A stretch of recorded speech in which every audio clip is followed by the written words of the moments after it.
The New York Jets have their new QB1, which is really their old QB1.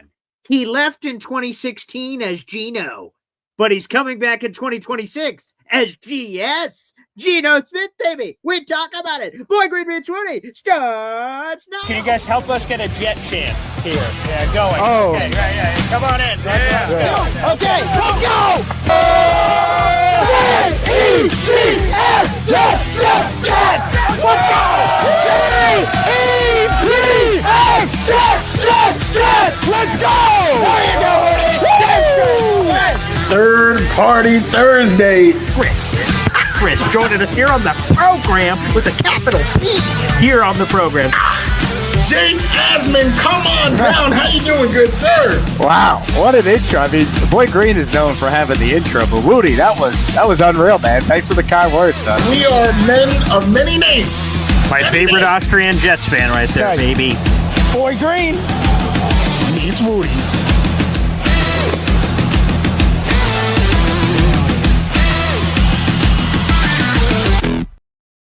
Welcome to another episode of Boy Green Meets Wudi. It is your boy James Wudi, and you already know we is Wudi, rocking everywhere.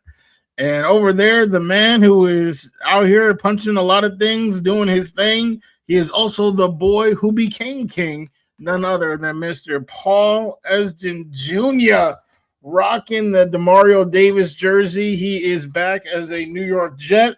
But somebody else is back as a New York Jet, and I guess one of the thousands of jerseys Boy Green has wasted money on. Here it is, Geno Smith. He's a Jet. Yeah, breaking news. So here it is. This just happened a little bit ago, so I'll give you guys all the latest details. The Jets trading for Geno Smith from the Las Vegas Raiders. So here's how it's happening. The Raiders are sending Geno Smith and a 2026 seventh-round draft choice in exchange for a sixth-round draft choice from the New York Jets. So essentially, the Raiders move up around, the Jets move back around, and the Jets acquire Geno Smith. I'm sure this is on the minds of every Jets fan out there in the universe. So the most important nugget coming off this, besides the fact that they've traded for Geno Smith and they get him as the QB1, according to NFL Network insider Tom Pelissero, quote, the Raiders are paying the bulk of Geno Smith's salary to facilitate this trade per source. The Jets get Smith for a little over the league minimum. The league minimum was $1.3 million. So the Jets strike a trade. They get Geno Smith. They're basically going to pay nothing for him this season based on the Raiders trade. And now we've got our QB1, and the Jets will immediately go to work to find a backup quarterback, according to insider reports, for Geno Smith. And, man, there was a lot of layers to this, Wudi. So, I mean, shoot. I mean, you tell us where we're going here. I've got a lot of thoughts. I don't have that many thoughts, so I guess we can go through your layers. It's actually funny that Take Flight Talk. My guy Brown, was that Darren? Is that De'Aaron or D.A. Ron? Let's pull up my guy's first comment actually, because that's. I thought that was the first one. Sorry, let me scroll up. No, it's all good. There it is. Oh, wow. I mean, yeah, there's really too much to say. He's a Jet again. The first time was terrible. This time gonna be terrible. Come on. Maybe I'm really hoping now. Just my phone is right here. I'm just checking the refresh, or when somebody texts me that IK and then Polly is also back with the Jets, so that I don't actually have to see Geno Smith step on the field. That's the next notification I'm waiting for, but we haven't seen it yet. Come on, man. I see that Brown, D.A.Aaron, or however you pronounce it. I apologize. I hate life because of this. Why would we do this? Well, I'm glad that questions. Let me explain this, because I put out a story this morning. I was listening, and shout out to Zach Rosenblatt. He's been all over this. On the Flight Plan podcast, he did an episode last night. I was listening intently, and he had all kinds of words to say from his sources that it would be a surprise if Geno Smith is not the quarterback, based on everything he's hearing. Because of how it all set up, the Raiders were set to release Geno Smith, according to national reporters, Schefter, Rappaport, blah, blah, blah, blah, blah. They're set to release him. The new league year kicks off tomorrow, Wednesday, March 11th at 4 o'clock. Because the Raiders didn't announce that Geno Smith is to be released. This may sound trivial, it may sound not important, but it is important for this reason alone, is that because they didn't officially announce it, like the Dolphins. For instance, the Dolphins gave out a statement. That, by the way, that was one of the worst graphics I've ever seen. Did anyone see the Tua Tagovailoa graphic? And they highlighted his accomplishments. They said he was here for 6 years. He was a 4-time team captain, and he went to the Pro Bowl once. It was just the weirdest, like, thank you, Tua, that I've ever seen in my life. But that's neither here nor there. But they announced it. So technically there's a loophole in the rules that Tua was immediately allowed, with that statement coming out yesterday, to talk to teams and agree to terms, and he did. He's going to the Atlanta Falcons. The Raiders didn't do this. So the Jets and every other team in the league would have had to wait if they wanted Geno Smith. The Jets heard that some teams were going to chase Geno Smith. They wouldn't been the only one. And they were like, damn, do we wait and probably get our guy, or do we just make a trade? And you want to know what? With all due respect, you gave up, you swapped late round picks. The Raiders are still paying all the money, so it's not like you're paying extra money. So you're paying basically the same amount you would have anyway. You swap 7th and 6th round picks. Most of you in the audience don't even give a shit, if I'm being candid, about the 7th or 6th round picks. But they didn't lose a pick. They're just picking a little bit later, so who cares? And they got the guy they wanted. To me, I'm all about being aggressive. They've identified Geno Smith as a QB1 for this team. They went and got him. And okay, here we go. Let's rock and roll. So on the why the trade, to me, it makes plenty of sense. I wish they were aggressive in securing one of the 2 offensive guards that just skipped away to other teams very early in free agency. But yeah, okay, you can aggressively pick up a bum quarterback for the 2nd consecutive season. But okay, Aaron Glenn, clearly he has a type. I guess if I lost a little bit of weight, would I be in the pool? I'll be in the pool for QBs. Oh my! Wow. But yeah, okay, all right. Well, let me just throw this out there. Okay, come on. So many people, oh my goodness. When it was, so before this trade even happened, like I said earlier today, I wrote a piece about it and I tweeted out Zach Rosenblatt's clip and he retweeted it and it was picking up a lot of steam. And a lot of Jet fans were like, oh, Geno Smith, this is disgusting. God, terrible. There was like the overwhelming response to my YouTube short about it, to the article about it, to Zach Rosenblatt saying, oh, this is terrible. What the hell are the Jets doing? And I take a step back and go, what the hell is going on out here? Did Geno have a bad year last year? He did. He led the league in interceptions. He was terrible for the Raiders. But let me just drop this stat on you kids out there, okay?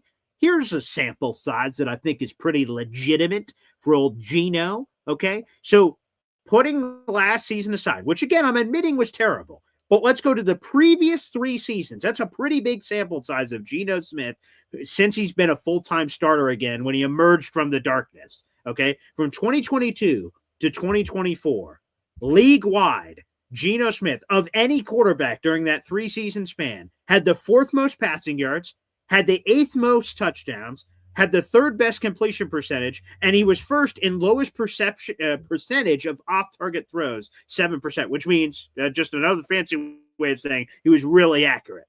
And even last year, in his bad year, he had a 67% completion percentage. So he was bad with the picks, but overall, he was fairly accurate and still had 3,000 yards and had more touchdowns than picks. So even in his terrible year, it was just mediocrely terrible. Look at some of the Jet seasons are terrible. I'll show you numbers. So Geno Smith actually, quite frankly, over the last 4 years has been a really good quarterback. And the Jets are getting him at the veteran minimum. We all knew that the options stunk at the beginning of this offseason. So I don't understand why so many Jet fans are complaining about it. Maybe they're just making things up to complain about. Because like Geno's been, maybe it's the visions of yesteryear where he was here over a decade ago and he wasn't very good. He had more interceptions and touchdowns with the Jets. He had a 57% completion percentage during his 4 years with the Jets. He lost a lot of more games than he won. If you're a quarterback win stat person out there in the audience, I don't know, man. I think Geno is a massive upgrade. You're talking about types.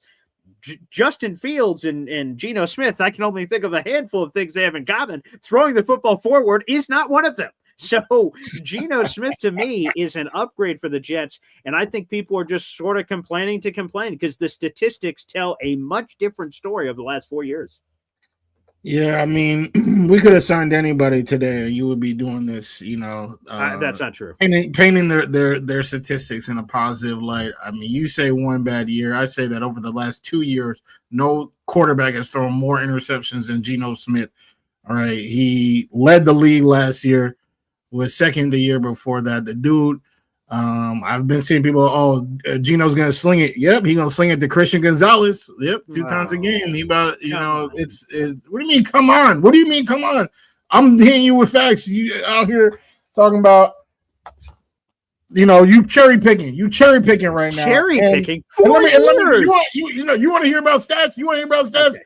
The last 2 years in a row, right? We talked about the interceptions. Okay, cool. Sure. Last 2 years in a row, he's gotten his coach fired.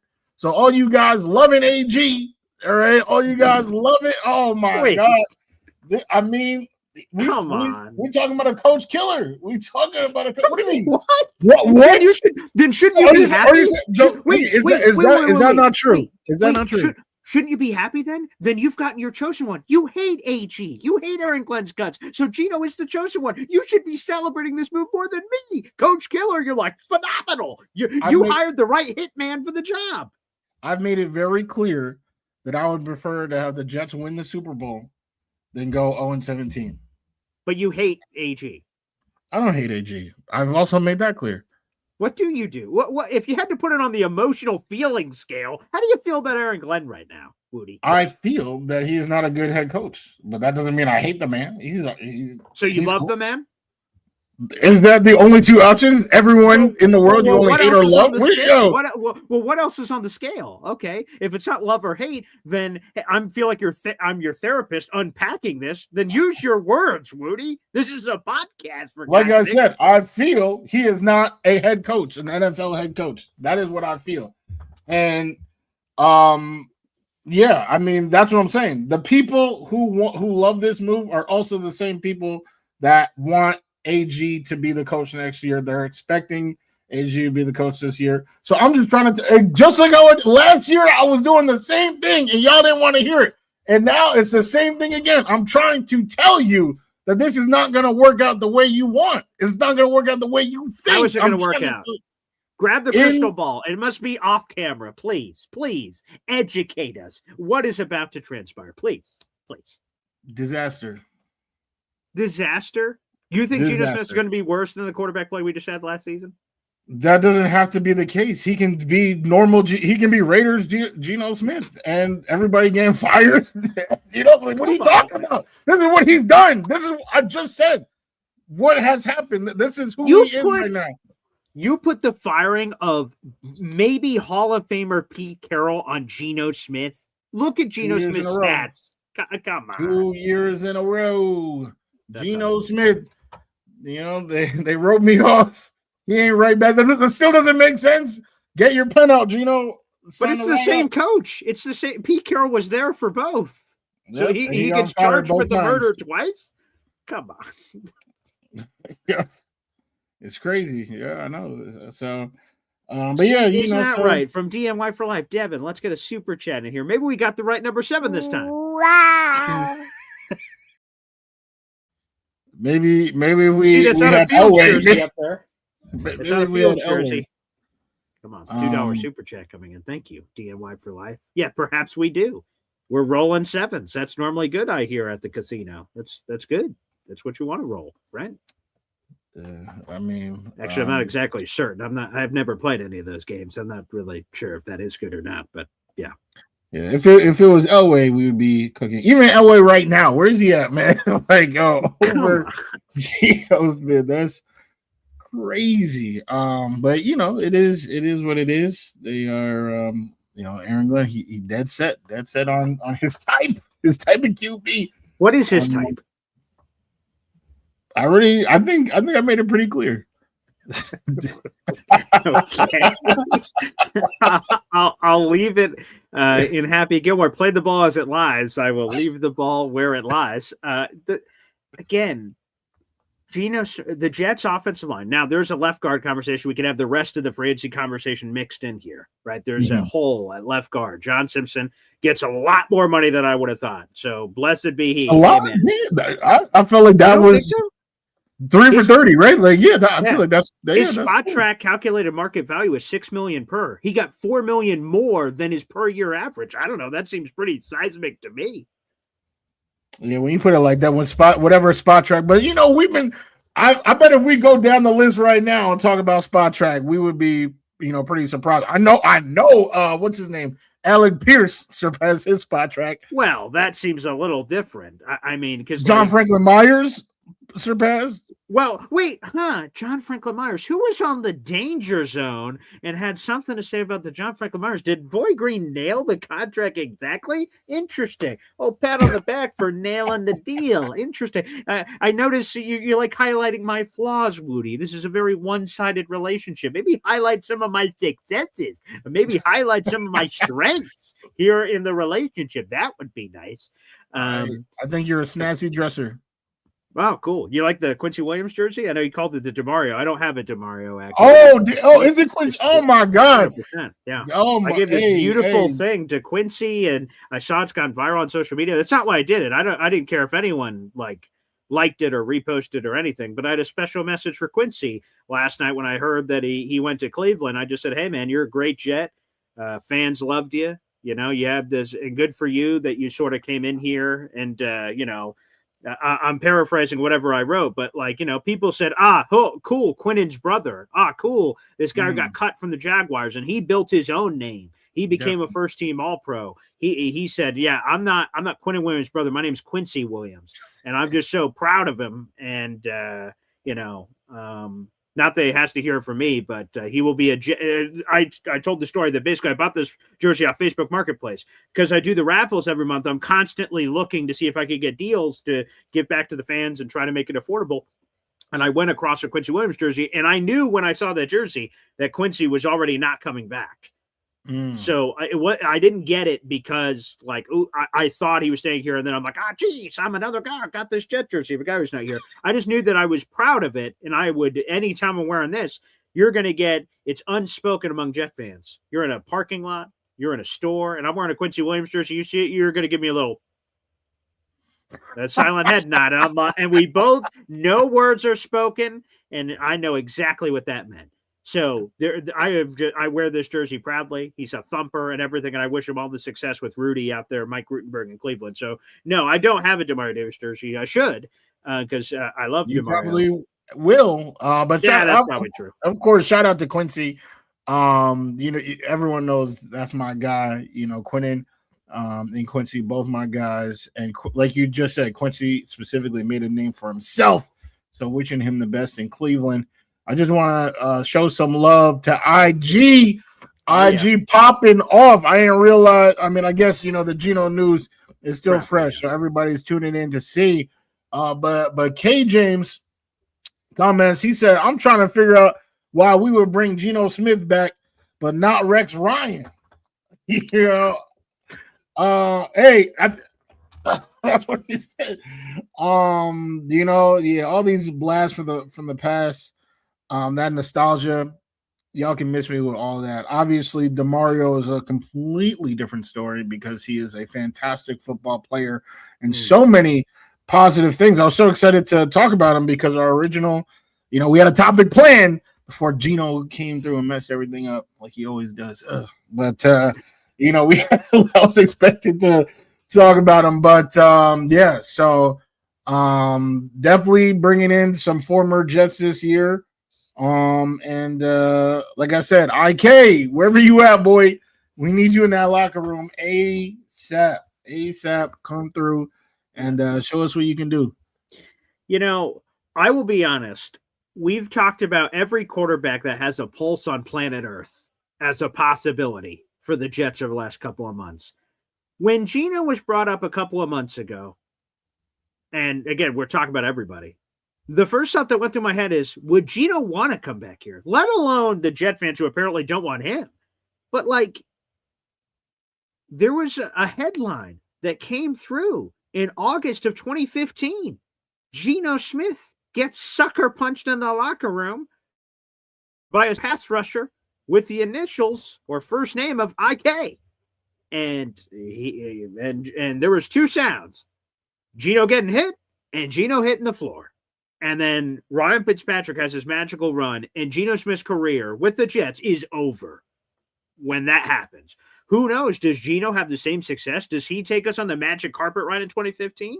Does he not? And he's terrible. And then everything changes though. So I'm only judging it on your body language. If you out in the audience don't think that Geno takes us on the magic carpet ride in 2015, then we don't quote unquote get the band back together for 2016. Everything's recalibrated, which means in 2017, we don't take Jamal Adams, then we're taking Deshaun Watson or Patrick Mahomes because we're taking the quarterback because the Geno thing didn't work. And then we're not taking Christian. So like, the whole NFL, well, that's a whole different podcast, perhaps, of talking about theories. But anywho, the point is that, like, I didn't think Geno would want to come back here. If I'm Geno, that's embarrassing. This job, I want to get as far away from that story as possible. Geno is choosing to do the opposite. Here's a quote, by the way. We've heard from Geno Smith since his trade has happened. Shout out to Albert Breer, who had this text. I'll write a story about this after.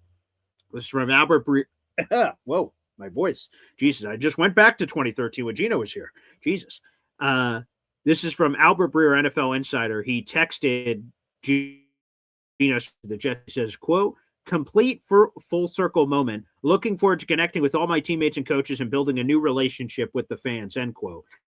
And again, I just would have assumed he wouldn't have wanted to come back here because of all the embarrassing stuff. So the fact that he chose, and with this trade, he's excited. I see all these things that are coming out. Like, he wanted to come here.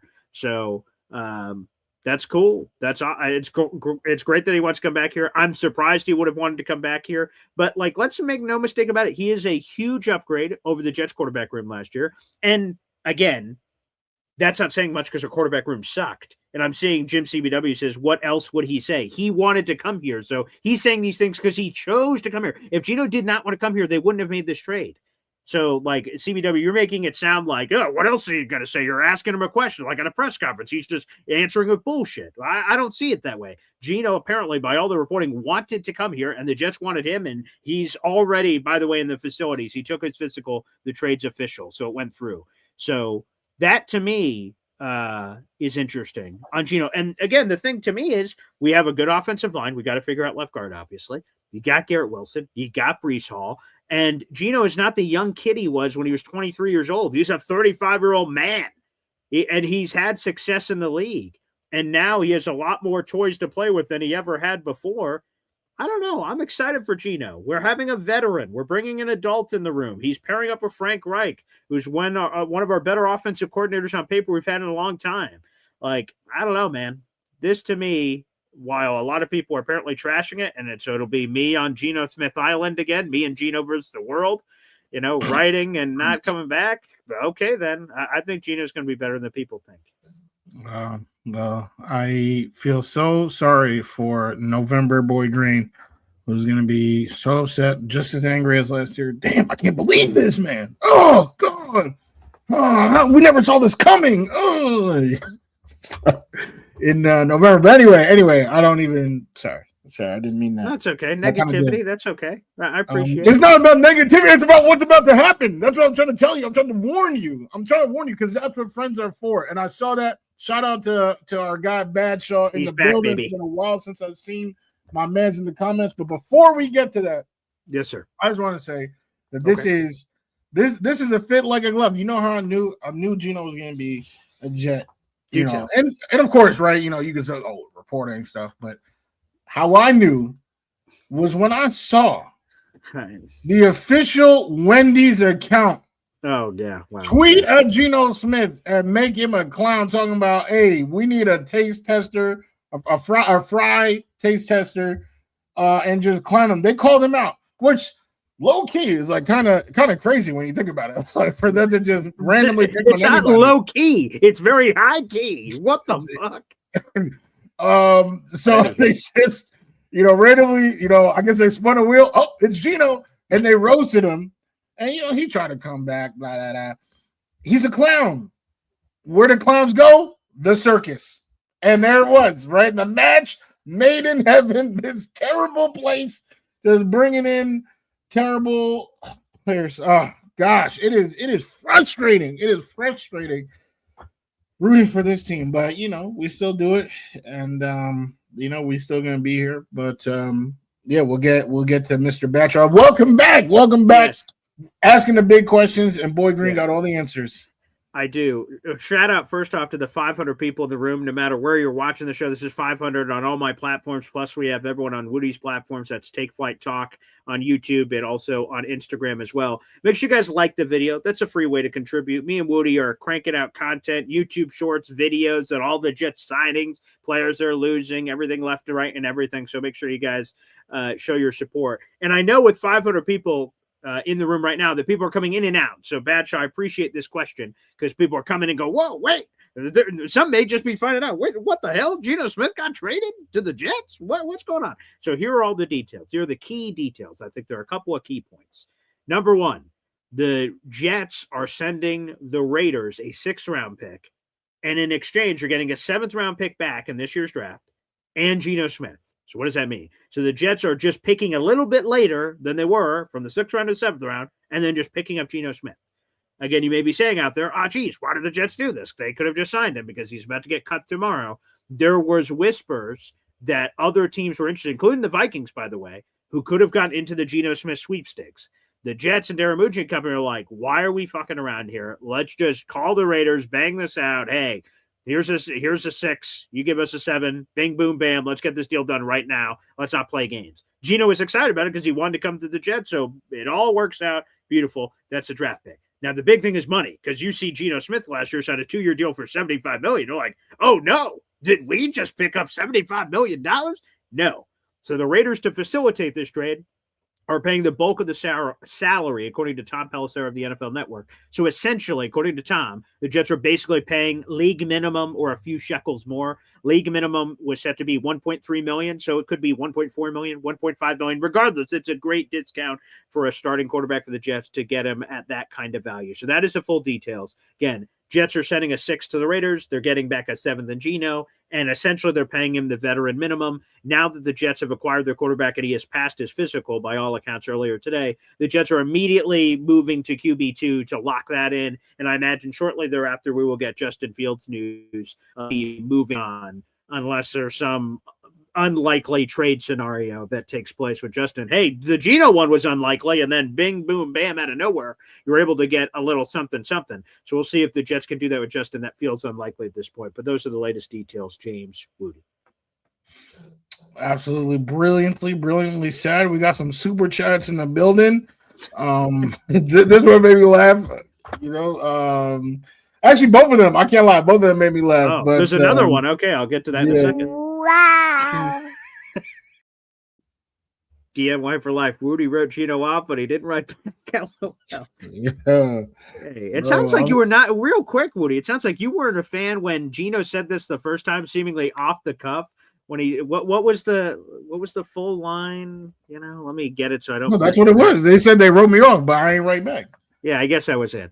And I was like, damn, okay, what a witty guy at the top, but you were like, that doesn't even make sense. So like, you're not a Geno Smith quote guy. What's the problem, man? I mean, you're not a quote guy, not a play guy, not a, you know what I'm saying? Maybe if I was an opposing team's cornerback, I'll be, you'll write back. Oh, you'll write back if that happens. Yeah. I know.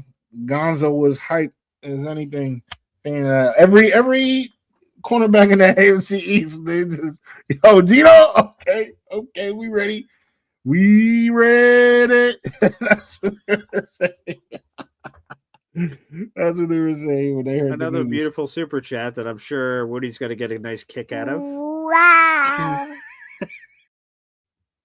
Johnny Boy with the $2 super chat. Breaking news: IKMM Kampale signed 2-year deal with the Jets. I know these jokes are going to come. These jokes are, by the way, I believe IK is now like a realtor in Texas, I believe. Rich Samini. Wow. So they did all these like, hey, a decade later, 5 years later, all these things after the crazy shit happened.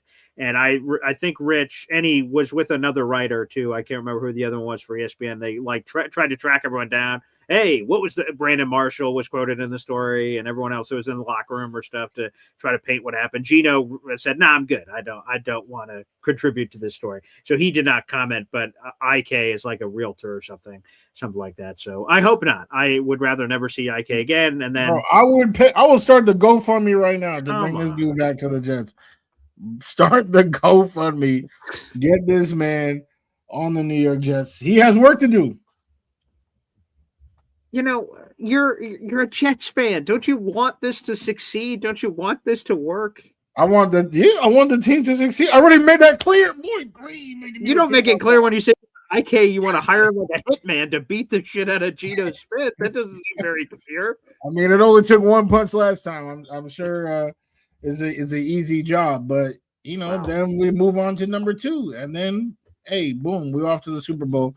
I've been seeing. Well, I guess we have another super chat that's saying what I've been seeing, so we can address it at that time. Oh yeah, the members shout out. Yes, let's get this in here on the program. Wow.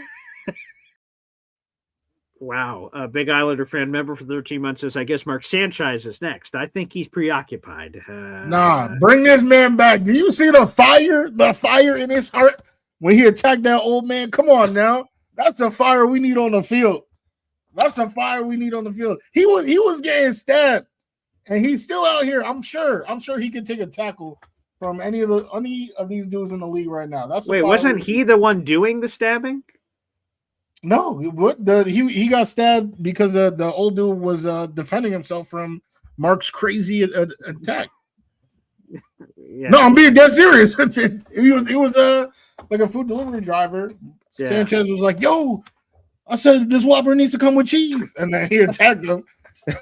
And then the dude defended himself and stabbed Mark like a bunch of times to defend himself. What the fuck? All the stories that hit the Jets, I just, oh my god, that is. We are indeed a circus. I do have. Wait, do I have it around here? Let me see. No, I guess I moved it somewhere. I do have an autographed Mark Sanchez picture that Jake Asman got me pre-stabbing. He got it for me as a gift, and then it used to just sit here on the desk, and then that happened. I would look at it differently, and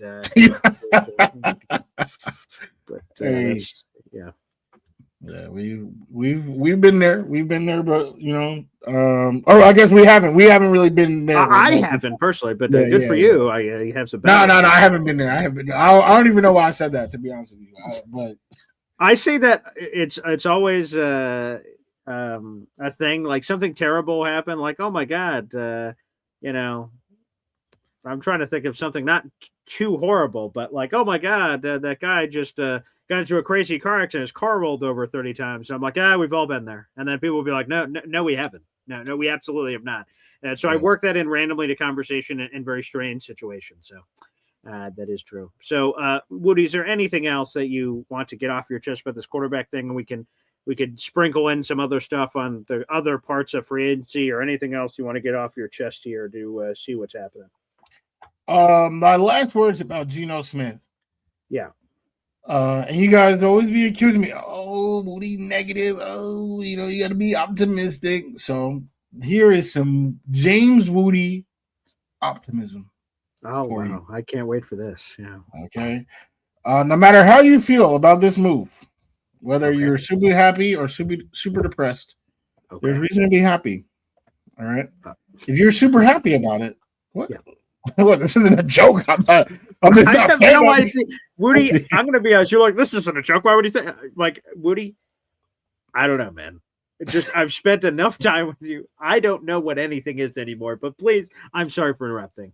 Please, because especially since you said you've been, like we've all been there on Sanchez. I want you to start shivving over here, buddy. So go, please. That's all I need to know.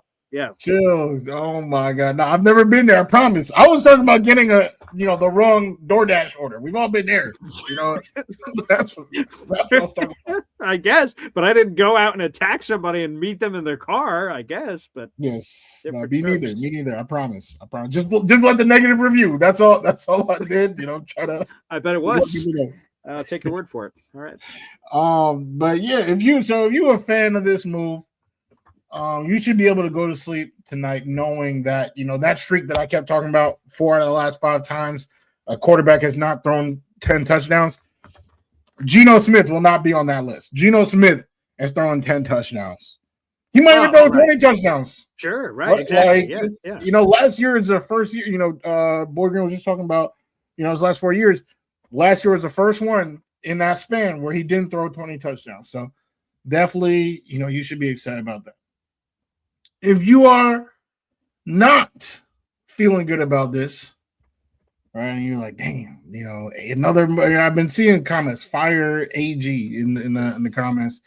Obviously there's accounts that's saying that they're upset with Geno. Bring back IK and Impali. If that's how you feel, you just gotta wait out 1 year. It'll all be over. Kevin O'Connell, baby, I'm telling you, it's coming up.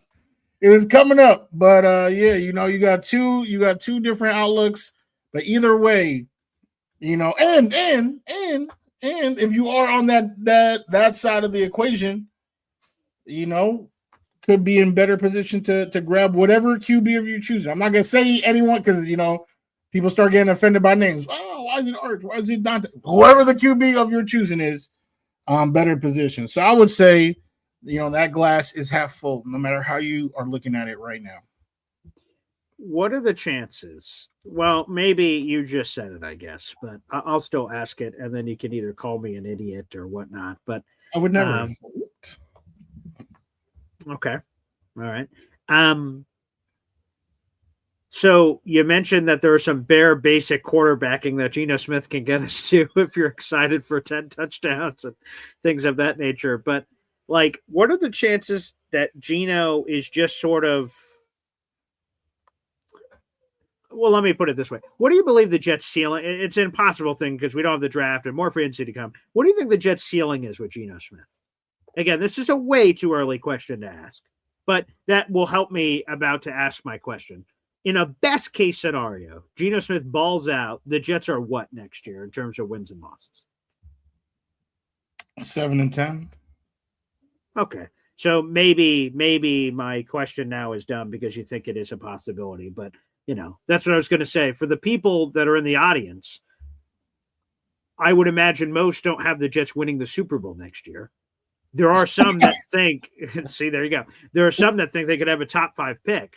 But the middle ground, I was just going to breathe life into, although you've said that you could see it as a best-case scenario. I think that is a possibility, that Geno brings enough respectability to the quarterback position that, quite frankly, we haven't seen in a long time, which is less of a compliment to Geno, more an insult to everything that we've had over the last decade, that we can just be respectable enough on offense. And if the defense is just not as dead as it was last year, and the free agent additions, depending on how you feel about them, the Jets, that's what I was going to say, is I could see the Jets being, and again, the draft and all this other stuff has to happen.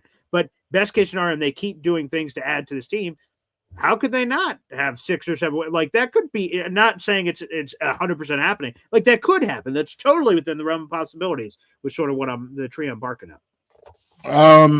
Let me bark back. Let me bark back. Because as you recall, this time last year, that was my greatest fear. Yes. Luckily, Justin Fields, he was like, oh, whoopsie. It showed that he was trash starting week 2. But if they do win 7 games, and then I got to hear you guys talking about, oh my God, that was such a good season from Geno. We don't need a QB in 2027. Something crazy like that. I doubt that happens, but. Well, you know what? I can't lie. He's 35. If Kyler did it at 28, maybe you could get some people singing those songs. That seems harder at 35. But you guys love nostalgia so much. That's why I don't know. I don't. What's wrong with nostalgia? There's nothing wrong with nostalgia. But it's compromising your judgment, Boy Green. You know what I'm saying? They might as well call it liquor. You know what I'm saying? You're out here just talking about, he could just right his wrongs. Like, like it's just crazy. So, I'm not gonna lie. That's like the worst case scenario. Like, best case scenario is Super Bowl. The next on the list is like, first round pick, or like first overall pick, and then the worst of the three is 7-10. I'm like, damn, like, because then I don't think so. It's because I would perhaps feel your way if the Jets' only first round pick next year was their own, and they finished 7-10. You're like, we didn't win the Super Bowl, and we're in purgatory, and this sucks. Like, we won a lot more games than we've won in a long time, but like, damn, we're hanging in the purgatory, hanging in the middle. We not good enough to make the playoffs or do anything, but not bad enough to have a top 5 pick. I would normally feel that way, but the Jets have the Colts first round pick, and I don't know how the Colts are going to do. We'll see. Then you have the Packers or Cowboys. Again, objectively, 2 teams should be very good, but crazy shit happens every year. I don't know. So they have a couple of dart throws. So there's a world where the Jets are respectable, 6-7 wins, and they have a top 5 pick. One of those teams could stumble into the 5 pick. Maybe something else is to happen this offseason with the 4th first round pick next year. Who knows? I don't know what the hell's going to happen to the draft. Maybe something crazy happens. So I don't agree with that stacking of best case scenario, worst case scenario. Here's a 3, and this is worst case, because the Jets have more than just their own first round pick. That's a really good point. There's a lot of flexibility that we wouldn't have otherwise had if we didn't have those picks. Let me be the first to say that I'm not high on the Colts at all. Especially great. What the Titans are doing. I would be surprised if the Titans finish last again. Actually, I think the Colts, they got a lot to figure out. I know they had a super hot start, but teams have super hot starts. I recall a team that was 6-3, a couple of years back, and they went out and only won one more game the whole rest of the year. So teams start hot, and then never do anything the whole rest of time. So I think that's a really good point. That's a good boy. That's why we have this show. All right, is to talk it out.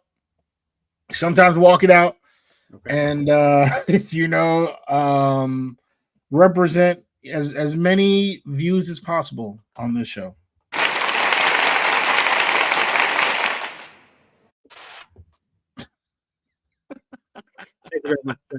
Love whenever it comes my way. I don't expect it, but I appreciate it. It's sort of like a tip jar at your local pizzeria. I don't tell you have to, but if you do it, I appreciate it. Yeah, that's nice. So I see this question's getting asked a few times in the chat, and we could go wherever you want to go, Wudi.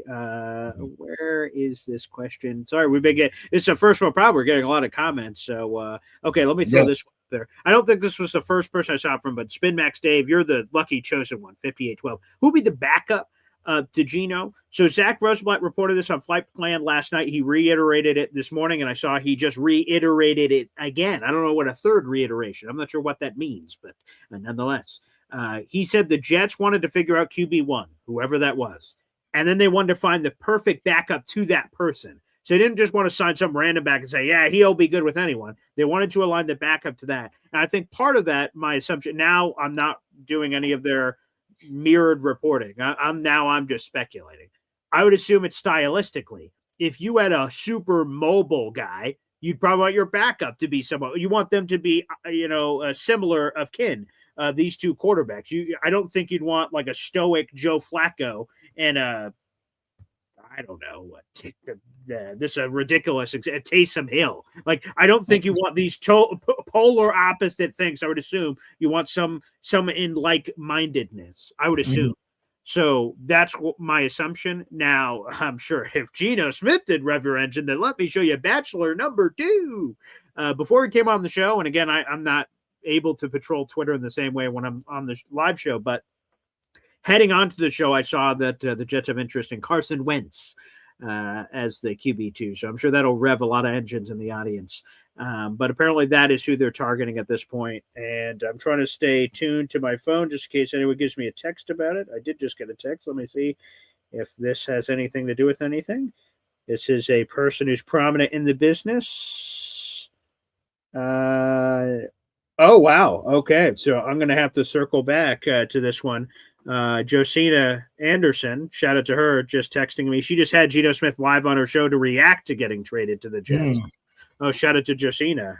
Unbelievable. So amazing for Josina to get that on her show, The Exhibit. We will have, it's funny, I was texting with Josina somewhere within the last week. She was going to come on the show.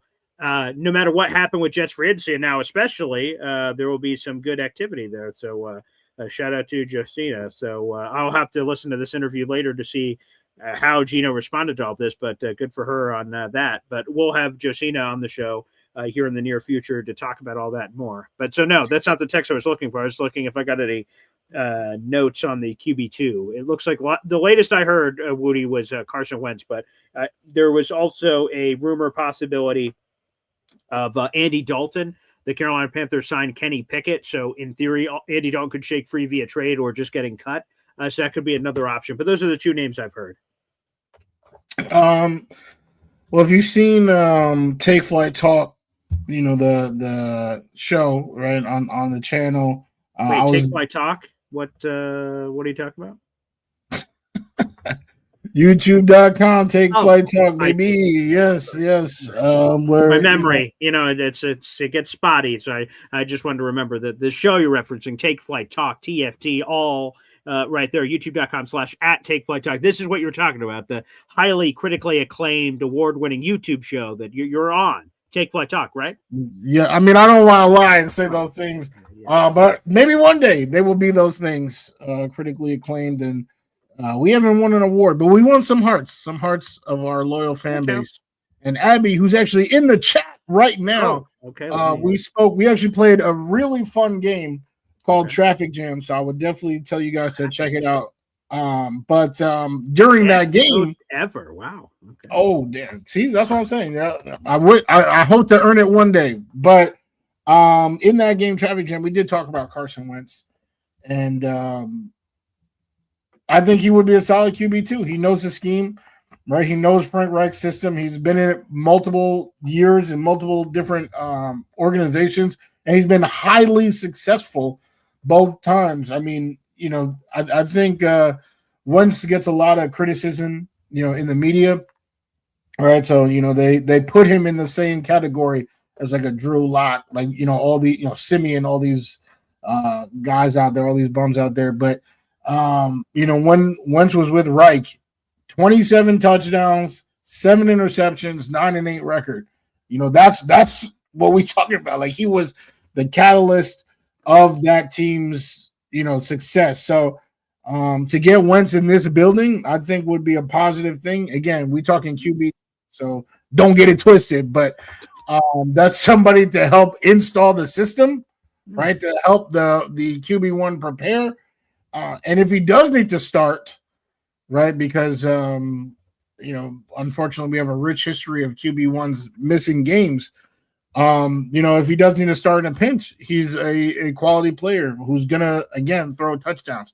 So I think Wentz would be solid. Andy Dalton, I think he also would be solid. I think those are two, just high floor options, veterans that are both familiar with Frank Reich's system. So either one of those, I think, is a good look. Here's memory lane. So Geno is very active on Twitter right now. He's tweeting things out. He shared an NFL highlight reel of some of his touchdowns, and I'm just watching. I'm not hearing the audio, obviously. Touchdown pass, 50-yarder to Stephen Hill, 45-yarder to Santonio Holmes. What in the nostalgic hell? And apparently I'm too nostalgic for Wudi, but Santonio Holmes, Stephen Hill, what the bleep? Like, this is just seeing this highlight reel and remembering these touchdowns when I saw them the first time. And just Stephen Hill, what the blank? And guess what? Guess who just interacted and Geno Smith retweeted it? An insider said, Geno's traded to the Jets. Robbie Chosen Anderson quote tweeted it with a popcorn emoji that Geno reposted. We're about to get Chosen Sun God back? What the dude? Yep, nostalgia. There you go. We love it. But we got some breaking news that was dropped in the chat. Shout out our guy Macho. Okay. Let me get the breaking news sounder first. Sorry. Okay. Yes, shout out. Thank you so much. Macho Talk Sports. His channel is popping off. One of our friend of the show, said that we signed Nashawn Wright, cornerback, for 1 year, $5.5 million, coming from the Bears. Yeah. Sorry, Oh excuse my me. God. So initial reaction, obviously, I literally just read those things back to back. This is my raw initial reaction without knowing any other context or anything. Gotta say it's a good move. I wanted a corner, right? I feel like as a matter of fact, that same episode of Take Flight Talk that I was just referencing before, we talked about biggest needs, right? Edge, guard. Unfortunately, that became way bigger after yesterday. But linebacker, right? We got DeMario, safety, and corner, right? So that was the top six that we came through with a consensus, and to get a guy like this without breaking the bank, I think it's a good move. Wow. It's stunning. I did cover him, not cover him, the player. Let me hit that back pedal. I'm sure he'd appreciate that. Just kidding. Dad jokes aside. Nashawn Wright, actually, so Greg Alman, he's a NFL insider. He used to cover the Tampa Bay Buccaneers. Now he's a national reporter.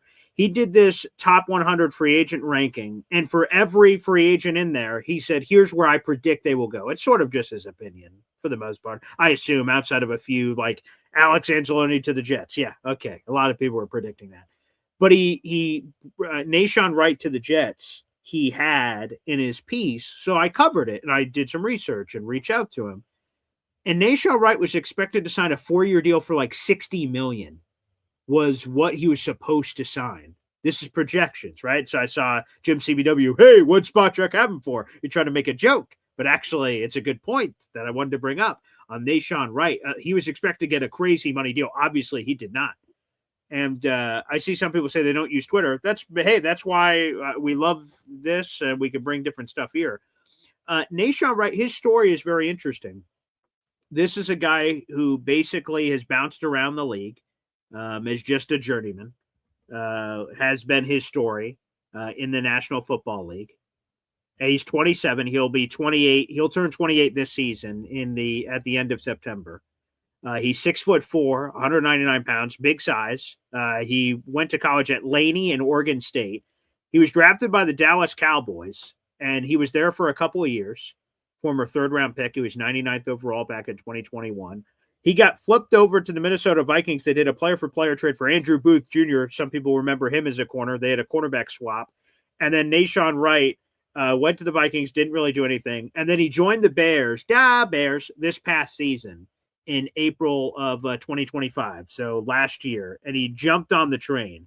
And obviously, the Bears were sort of the story of the NFL season this past year. And a big reason was their defense making all kinds of plays. They were turnover monsters on that side of the ball. And he popped. The statistics, I have them in front of me. This past season, he appeared in all 17 games. He started 16 of them. He finished with 5 interceptions, including a pick 6. He had over 100 yards of interception return yards. So every time he intercepted the ball, he made plays. And took it place. He had 11 pass deflections, 2 forced fumbles, 3 fumble recoveries. So he had 5 interceptions and 5 other turnovers beyond interceptions he brought to the table. 80 tackles, 3 tackles for loss, and he was a Pro Bowler. But the problem is it's a 1-year sample size. So that's the thing that I feared. I wrote the piece. I said, hey, the thing I'm cool with getting a corner, but the thing that makes me nervous is you're going to jump to conclusions on 1 year, because prior to this year he just had, here are I'll give you the last bunch of years of how many games he started. 1, 2, 0, 0, 16. That is his entire career. So he was like, with all due respect, he was nothing. Like, he was just a special teams player that never got on the field. And suddenly with the Bears, he finally gets his chance, which, by the way, is just a story shout out. that there are NFL people among us that are just at a grocery store that never got their shot. They were just like a practice squad guy for 3 or 4 years. They never got called on it. I guess my NFL career's over. Nahshon Wright randomly gets his chance with the Bears, and he's like, boom, he's on the scene. 16 starts and then puts up all these crazy numbers. I love the deal, and thank you to Macho for breaking it on the show. I love the deal because it's appropriate value. It's a 1 year. It's appropriate value for you're paying him for what he can continue to do, not just for what he did in the past. So a 1 year deal for $5 million, low risk, high reward. You think you're that good, Nahshon Wright? Prove it. Do it again. If you do it for a second straight year, you're going to get the bag for the Jets or somebody else, and that's great. And I think that I love Azaria. I don't think I love. I love Azaria Thomas, but I don't think he did enough last year where, clearly he's a starter. Like the Jets should be constantly stoking the flames of adding competition. And Nahshon Wright to me, and this is a story I wrote a couple weeks ago, I like that one to me. Yeah. I definitely think it's a great get. And like you just laid out perfectly, the value is just magnifique. You know what I'm talking about? And that's where, because we've talked about this before, and we can throw out Macho. He broke the news, and this comment is what I'm about to talk on about Muji being the chosen one.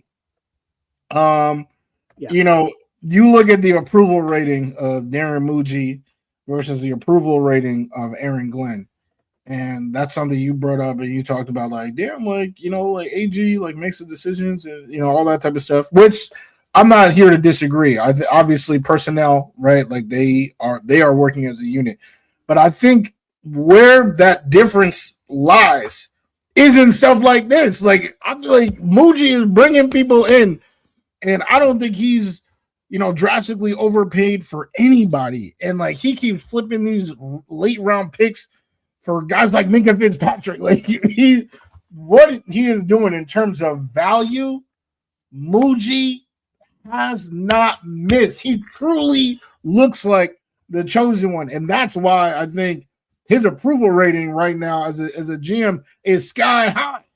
But when it comes to what they did on the field, that's I think the head coach has a little bit more responsibilities there than the GM, and I think that's where that difference is. Just as talk to that point, I know we've talked about it a lot in the past, but I think this is a perfect time. As he continues to just make all these high value signings, it's like, damn, like, Muji, he is him. He is the chosen one. Now we just need to get it to, gel on the field. And if it doesn't, then, the people act like, the people that aren't, worshiping everything that Aaron Glenn does. Oh my God, he just exhaled. Like that there's like no precedent. Like he was awful last year as the head coach. And that's all, those people are trying to say is that we need these high value signings to then now play out on the field, which last year did not happen at all. That's fair. And I agree. So, hey, Darren Muji deserves a lot of credit. Again, Rich Cimini joined the Jake Asman show. It was last week or the week before, and said he believes if Darren Muji just has a solid draft this year, like he doesn't bomb it, and let's say the Jets are terrible next year, he believes Muji would survive and AG would be let go, and then Muji would be tasked with finding a new head coach. He believes that they've separated themselves and Muji is no longer the sidekick. That's what Rich Cimini told Jake Asman. So we'll see. To me, and Rich said this too, because he used to cover AG when he was a player, he hopes that doesn't happen. He wants AG obviously to work out. He says, I'm a journalist. I don't care who wins or loses, but I root for the story. Come on. What's a better story than a first-round corner from 1994 returning to the team that drafted him and turning this godforsaken franchise around with all the terribleness they've been through? He says, I'm rooting for the story. That's the best story. But if that flops and doesn't go through, then Darren Muji will get the chance to pick his guy. And the name that Rich Cimini brought up was Davis Webb with his Broncos connections and an offensive guy. So we'll see. Again, I hope none of that happens. Obviously, I want this all to work out. But again, specifically just move on Nahshon Wright, just to work back to it, to get a Pro Bowl 6'4" corner on a 1 year deal with $5.5 million max value. I couldn't believe they got him at that discount. adds competition to the corner room. If Rosario Thomas is as good as we all think he is, he'll beat out Nation Wright. Good job, and then we'll just have great. If he's not and he needs more time, he had surgery, I believe it's shoulder surgery this offseason, then Nation Wright will start the season. We'll see what happens. But that's a good depth move to the Jets. And again, it gives you even more flexibility heading into the draft, which I love. Let me ask you a question. This is a purely curious question, just trying to get into the mind of Boy Green. Right. Is there a position right now? I'll take out offensive tackle because that's the first one that came to mind. Is there a position right now that heading into the draft you would say, we're good? I'm not even really looking at this position. And you said you take out offensive tackle.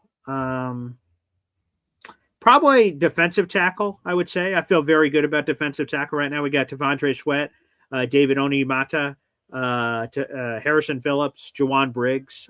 Those are 4 53-man roster defensive tackles that I feel pretty good about. And I know they're going to rotate them, but that's a position I feel pretty. And now, if they added another one, I'm like, sure, more the merrier. And there was a good opportunity in the draft, but that's one I feel pretty good about that I think is well taken care of. Let me just go on record and wholeheartely agree, actually. Oh, okay. Yes. I think defensive tackle. After what I saw, I mean, they attack both positions. And to your point, you called it, Boy Green. Trust me, you feel like I don't give you credit, but I give you credit. It's just that, a lot of your predictions don't come true. But this one came true. Came true. You said that the New York Jets were going to sign edge rushers, and people would start saying, oh, now at number 2, we can get anyone, Caleb Downs, we can get Ty Simpson. They say, oh, we straight. And every single time I see one of those comments, I think I lose like 8 days off my life. It's crazy. 8 days? Well, that's wildly specific. Okay. Well, that's just how it feels. That's just how my heart just skips a beat, and I'm just like, ooh, that was 8 days. Ooh, another 8. Everyone I read. So that's why I was just curious to see where you're at. Like, even right now with the Nation. Like, if there's a corner that works, like I would still get a corner. I'm still taking Reese, Bailey, or Bain with that number 2. Safety. I'm not gonna lie. Like, I love Belton. I love obviously Minka and Malachi Moore. I don't mind throwing a 4th one in there. So that's just things that I'm thinking as we're making these additions. Linebacker is another one where we obviously added DeMar. I'm taking another. Come on now. So I would say on the defensive side of the ball, defensive tackle is the only one that I'm feeling like, you know what, we're good heading into the season. Yeah. I can't believe we're in such concert. And I would say, like, an obvious, like, to corner, you're like, oh man, even if I'd still look, Nation Wright's had a 1-year deal, man. Like, I hope he's awesome, but like, it's 1 year. That's it. So I hope that doesn't influence the Jets' decision. Like, oh, thank God corner's done. I hope not. I hope at a variety of positions they're constantly looking. But yeah, offensive tackle, and even still there, they only have, I believe, 4 offensive linemen under contract at any position, starting or not. So I do believe they do need Chukwuma Okorafor, my buddy from last year. They need a 6-man swing tackle still. So I wouldn't, you have 2 young guys in Olumuyiwa and Armand. So I wouldn't be opposed to that, but that'd probably be a later thing for me. A combo player that can play multiple positions. If that was available on day 3, I'd be curious if you drafted that guy and he's sort of a versatile Swiss Army knife, you could sort of bounce around. I'd be open to that. That's technically offensive tackle. So even that position, I wouldn't completely rule out. But it's much lower on my priority list. Gotcha. And that makes complete sense. And I gotta say, offensive line, I would, especially the AVT news. I know you talked about it this morning. I was physically ill to see that rat bastard AV. I cannot stand him. All right, so I don't even want to talk about it. I don't even want to give him too much publicity right now. But to me, two interior linemen, and you just said it. I didn't realize, and I know we just went over the positions. I forgot that we lost Okafor, or that he's a Yes. free agent. So you need it. Yeah, you definitely need a swing tackle, and in my mind, you need two interior because let's not forget, right? The offensive line was supposed to in the interior was supposed to be Simpson, Titman, and AVT, Rat Bastard, and he got hurt, right? Just just got hurt. He's made of glass. And Myers, who was supposed to be that versatile interior lineman, then had to start. He gets re-signed. And now we out here thinking like, he's locked in at center, Timmon locked in at guard. Like, no, we need a starting guard at the very least. And I think that's why, your Linderbaum suggestion got so much love was because Linderbaum, that would send Myers right back to, the initial plan, which was for him to be that interior swing. I do not think the team will be, or the offensive line specifically, will have the beautiful health that it did last night. And I'm not wishing anything on anybody. It's just, a regression to the mean. So that's super important. So I'm expecting the Jets to make a move. One name that I'm hoping for, I have not seen it connected to the Jets, is just my guy Wyatt Teller, multi-time Pro Bowler, and one of the key pieces of the Browns offensive line for the last few years. That would be fantastic if he just right in there. And that's an upgrade. He's actually better than John Simpson. So that would be a nice get. Yeah, he is high on the Giants' priority list. There may be sort of a ripple effect. The Giants were in on Elijah Tucker up until last night. It fell apart, according to Connor Hughes, based on length of the deal. And then the Giants didn't get AVT, obviously, so they were pivoting to Wyatt Teller. So we'll see what that means. So much free agency has happened. So I don't know who is still available and who is not. But like Joe Bitonio of the Cleveland Browns, if you want to go Browns, he reminds me in a different way of Alan Faneca, who we brought in many moons ago. Now Faneca came from a winning program with the Steelers, so like the Browns haven't been a winning program, but like the reputation, Alan Faneca was awesome and maybe a future Pro Football Hall of Famer. Like people don't know Joel Bitonio's name because he's played for the Browns, but he's like a stud. Like, and if the Jets are looking for leadership and plug and play, and wow, we've lost these things, I'd be curious if they dip their toes in that water on like a 2-year deal. To me, that would make plenty of sense. Plug and play, Olumuyiwa, Joel Bitonio, Josh Myers. You have Titman, obviously, and then Armand Membu. You're really cooking with gas on that line. Maybe they're going to go cheaper at the position and get what I was talking about in my day 3 views of a versatile guy. Maybe they sign that guy and just hem and haw and figure it out in free agency. But that's a potential path to go down. Yeah, definitely. I mean, I can't lie. Like, we got to get somebody in free agency for that group. I just can't believe. I was going to say it was going to be a crazy quote. I was about to say I can't believe they're both gone. But like they lost the 2 guards they had because going into this we were like, oh yeah, offensive line's good. They get a guard, but it's not good like today. So I just would love it to be. Patched up as soon as they can. That's what I would say this. We talked about Simpson a little bit earlier, and I know speaking of ABT makes you ill, and I don't know how much longer we're going to go on the show. We have 600 people in the room. Appreciate that. I was stunned by the construction of ABT's deal. More details have came out, and the Patriots went to a historic level to ensure, like, you see the deal and you're like, 3 years, $43 million. Like, shit, good for you, AVT. But there are a bunch of per game roster bonuses, which basically means it's $250,000 per game roster bonus throughout the entire life of the deal. So just do the math on $250,000 times 17 and talk about the massive buco bucks. Basically, the Patriots are like, we're going to make you prove that you could stay healthy. I believe if the contract numbers I received were correct, and I didn't verify them, so they could be incorrect. But on the AVT deal, he only has $6 million in guaranteed money on a $43 million deal, which would be nuts.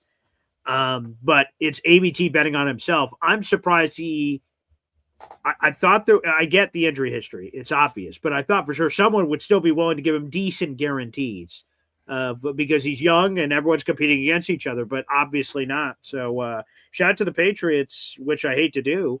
They're able to get AVT to bet on himself. And if he is healthy, the Patriots would love to pay him. If he's not, they're like, sweet, we have an out. So I'm surprised AVT signed that kind of deal. I can't shout out the Patriots. I can't shout out AVT. I would have shouted out the Giants. Me too. I didn't give a shit if he went to the Giants. Some people were complaining about that. I'm like, and this is before the Patriot thing, obviously, of that being a possibility. Like, if you went to the Giants, I just sort of accept it like, well, that sucks. Oh, well. Like, I wasn't beat up about it. I wouldn't have been, like pulling my hair out about it. But the Patriots is disgusting. Ugh. Absolutely disgusting. Morgan Moses, I just, oh, my God. It's just. And Morgan's such a nice guy, too. That's terrible. Yeah. No, now he's just public enemy number 2, right behind AVT. But, yeah, I mean, I would say, we pretty much covered it. We definitely covered Geno. I know some guys are coming in, guys and gals coming in, talking about Geno. Yeah, it's not going to cost a lot. Not going to win a lot. Yeah, the money's in on that, by the way. It's going to be $3.3 million, so that's $2 million above the veteran minimum. So the Jets are paying a little bit more. But to ensure that they got him, Geno gets basically an overall $1 million raise over what he was set to get. So he makes a little bit more money.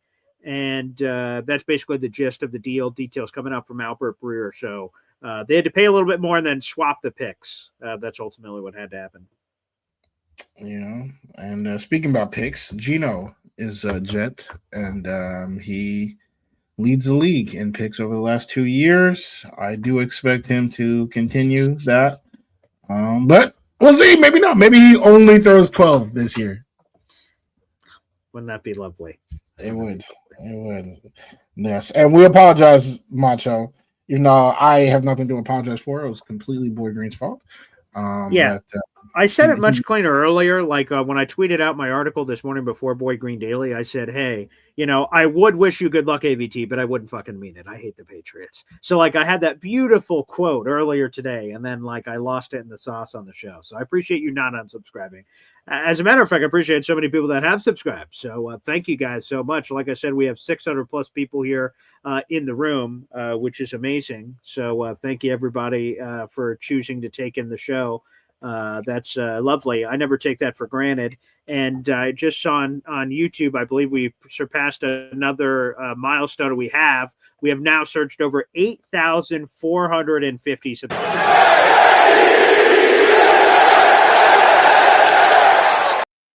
Thanks for being with us on the coverage. It's very meaningful. So, again, I don't take that for granted. So, wow, 8,451. We're 9 away from 8,460 as we keep our countdown going towards 10,000. So, amazing. It's been a wild couple days here, Wudi, and much more to go. Yeah, definitely been wild. I've neglected my children the last 36 hours to, be on top of everything and react. All this type of stuff has been wild, for sure. Appreciate you guys. Just staying with us, rocking with us, and getting all the info. We got it. We got the reactions. I didn't get to react live to Geno, obviously, because it was 30 minutes before the show. So I said, all right, we're just going to be on here. But I see some fake news right now in the comments. Taylor Sterling, I'm going to call you out, Taylor. Call you out. We literally just had callers on this show. Groundbreaking episode. I want to say that was within last week that we just had callers. We always engaging with the comments. It's really just a time constraint of why we can't do it every week, right? Or every episode. But we literally just had that within the last 2 weeks. And I thought it was a great time. Very much so. So I appreciate it. So, folks, what's today? Tuesday, Thursday. What is today? Tuesday. Oh, geez. Oh yeah, last of Thursday. It's Tuesday. Yeah. I just know the day ends in Y.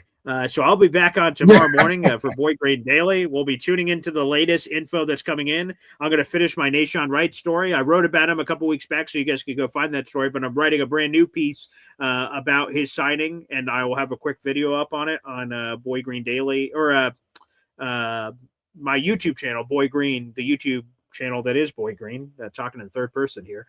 So I'll have a quick video up on that after, and we'll keep you posted with all the latest signings. Yes, I love it, Boyd Green. You out here giving the people what we need. Taylor, apology accepted. I appreciate that. I appreciate you. I'm sorry, I didn't mean to get so defensive. You know what I'm saying? So apology accepted. But yeah, we all, no matter how we feel, we all love the New York Jets. That's why we are here today, tomorrow, and all the days, the rest of our days of our lives. We are here loving the Jets, rooting for the Jets, hoping that this is the year that they go to the promised land. So we're gonna keep up with the news. We're gonna keep up with the facts. We're gonna keep up with all of it, all of the above. You're gonna see this man tomorrow, and you're gonna see your boy on Thursday. Looking forward to it. Thanks, everybody, for tuning in. Again, do me a favor on the way out, the 600 people that are watching. Jump on over, like the video, and hit subscribe. Make sure you hit that bell notification so you don't miss any videos. Again, we'll be reacting to every signing and key loss. Unfortunately, John Simpson, Elijah Vera Tucker, Nick Folk.